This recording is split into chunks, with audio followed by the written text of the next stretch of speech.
All right, block days. Here you go. Tools you need. You could use this or this or this. But we're going to turn our rectangles and our base into a cylinder with a base. So hopefully your rectangle dried up enough. It should still bend very easily without cracking. But when you pick up one side, it doesn't just fold around your fingers because it's still so wet. Okay? And the actions you're going to be doing, you people on Thursday might have a slightly harder time, especially if you didn't close your bag enough. So in that case, you would just mist it or paint it with some water, let it rest for a second or two or three. All right. Closing this carefully. Okay. And then I'm going to use any way to make the marks go quickly, because we want this to be a seamless line. We don't want anything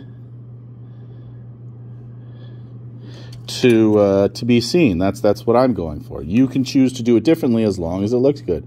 Notice how this one would have done the same thing. It could be quicker for some people. Okay. I'm now going to take my cup of slip. There is one per table. Do not take other tables. One per table stays one per table. You can use only water if you want.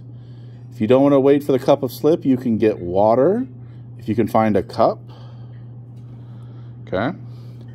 But remember, it's not, your clay right now is not very loose because we let it dry so that it would be stable. So we're trying to re-moisten it. And so now I'm going to just push together everything that I got. Squeeze and push, squeeze and push.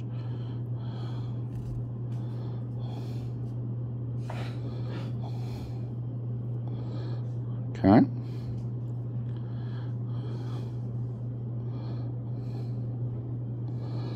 And just keep putting your finger over it.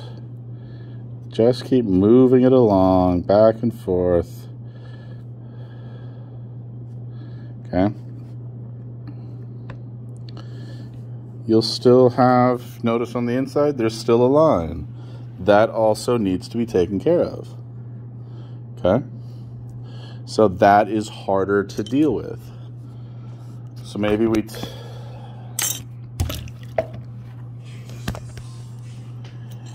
take our knife or something, another tool, and we just start spreading the clay between both sides, holding the back of it.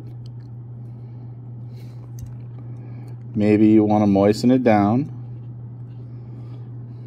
but I'm just taking the knife and I'm just slowly smoothing out the line, going back and forth to try and not see anything. And if your clay is not reacting very well because it's cracking or whatever, you need to moisten it and let it sit while it absorbs the moisture till you have, not flimsy, but you have something a little bit better. So now I have my cylinder. You'll notice on the base, it made a little circle. So now I'm going to use the knife. Again, it doesn't really matter, and I just need to poke holes where the cylinder touched it.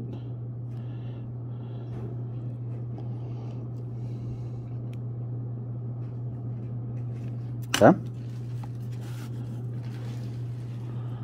So I got that.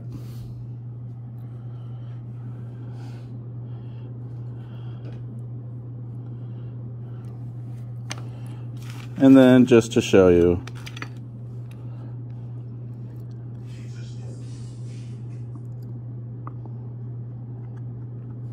Okay, so I used this, made those lines, put water around that, and then put it on the base. Turn it back and forth a little, very carefully, not too much. You'll hurt the rest of it, but it really takes very little. Okay, and that makes your cylinder. See this little mark right here? Well, this is the time before you cut off the base, because that's what we're going to do. We're going to cut off the base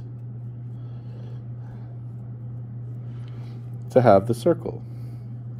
This is a good time to try to make sure that they're fully joined together before you do anything drastic. You don't want any holes in it. If you want to fill it with liquid, I know that's not a candle thing, but okay. And now using your knife or some other device, try to be as straight up and down as possible. Just cut around the cylinder.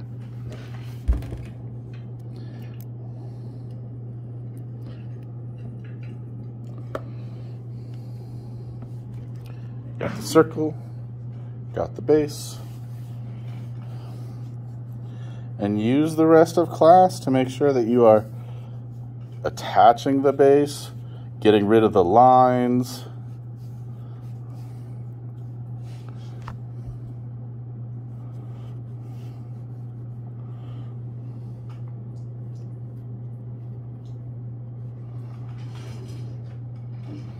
Okay. Be very careful at this stage.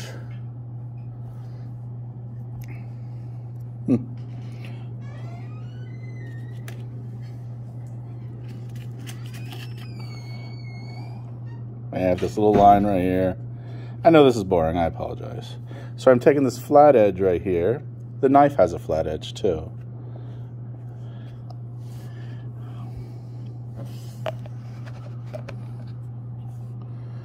And now I'm just taking the flat edge and just scraping it across, filling in gaps where I can. And this is where you get the really smooth surfaces.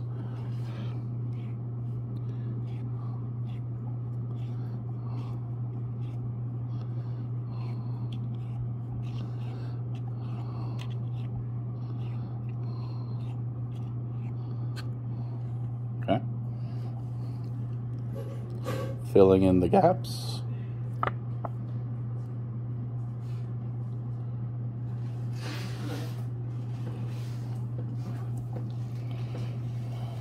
Okay. Getting a sponge, doing the rest.